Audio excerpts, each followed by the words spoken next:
The White Lotus, Series 3, Episode 2, titled Special Treatment. Now, this episode, look, last week, I thought it was a really well done, setting the foundation for this season. Setting up the basic characters, what the personalities are like, what the storylines are going to be, adding some questions onto them, trying to have us guess who's going to be murdered by the end of the season, and also setting up the world building with this take on the White Lotus, set in Thailand, the culture, and also how it's different than the other two White Lotuses from the two previous seasons.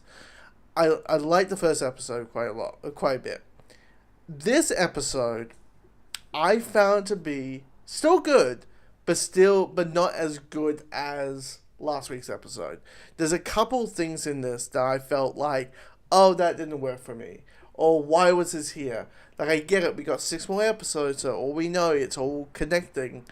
But at this point in time, it felt like, why was this here? This felt it was here just to have stuff happen, just for the sake of stuff happening.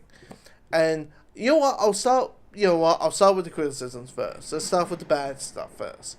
So, for me personally, the robbery that happens halfway through the episode, I felt was a bit pointless. That it didn't add very much to the story. It didn't add anything new to the characters. It felt like it was there just so stuff can happen. Just so, it felt a little bit like, the bank robbery happened. Without a sort of fluidity or a sense of wideness of it. Now which at this point in time I'm saying it's pointless. You never know. In 6 episodes, I go, oh, that makes sense why the robbery was there. But I just felt like the jewelry robbery happened just so stuff can happen. It ain't a real meaning why it's there. Why was it there? Just to have characters bonding together?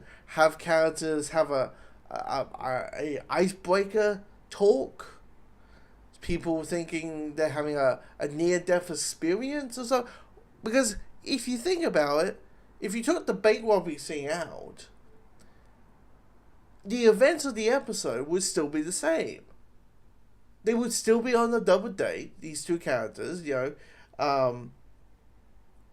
with Piper and Wick. They would still be on this double date. They would still semi-get along with the other couple. And then, Wick's going to hear about Bangkok, and he's like, I'm off to Bangkok. The other thing that didn't work for me was, oddly enough, the performance. Because in last week, the performance felt like a sense of well-building. Like, it felt well-building with the performance. Well, it felt like we were this... It was there just to add on time. Or just, it didn't really need much to the story. So I felt like, you need to cut that scene out. There's a couple of lines I would trim out as well to make the episode a bit tighter. But look, once again, 6 episodes, all I know, oh yeah, that scene was needed. That scene was needed, of course. Now, the other stuff I liked is all the stuff with the two groups. I'll say Group 1 and Group 2. Group 1 is dealing with the Watifs, the Wits family, and how ponkers and how horrible these people are. How, you have Kate, who's one of the 3 friends who are tagging along with Group B, and she recognizes Victoria. And she's like, oh my god, we went to do you remember me? Where, I'm at we went to a baby shower, and all like, oh my god, it's nice to see you again, and trying to reconnect. And for Victoria, you can tell, but the moment she sees Kate, she's like, can this bitch get the fuck out of my face? And her response became very rudely and very pompous, and you can tell there's a level of I'm rich, you're not. Oh, whoopie do. Even that, she's like, whoopie do. You're friends with a celebrity. You're friends with an actor, which she calls actors prostitutes, along with Saxon, who is just a fucking horn dog. Like literally, he can't stop thinking anything but sex. It's like, dude, what about surfing? What about meditation? Actually, he does a little bit of meditation, but he was disappointed he didn't get out himself a happy ending. And also how nosy he is. Like he's talking about like questioning his sister's sex life. It's just, but there has to be a level of like, dude, there's certain things you don't cross. Who cares? You shouldn't care if your sister's getting some or not. It's a weird situation. It's a weird thing. This is a weird, like, it's like he's too much of the horny 20-ish-year-old. It just feels like he's too much of it to the point you just hope he gets his like dick slapped or something. He probably would like the dick slapping, but yeah, you know what I mean. This family is just absolutely.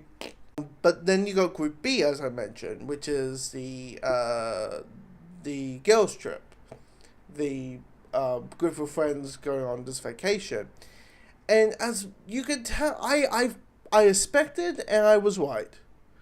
I expected and I was right that there's a level of jealousy or a level of people who treat you differently if you are successful.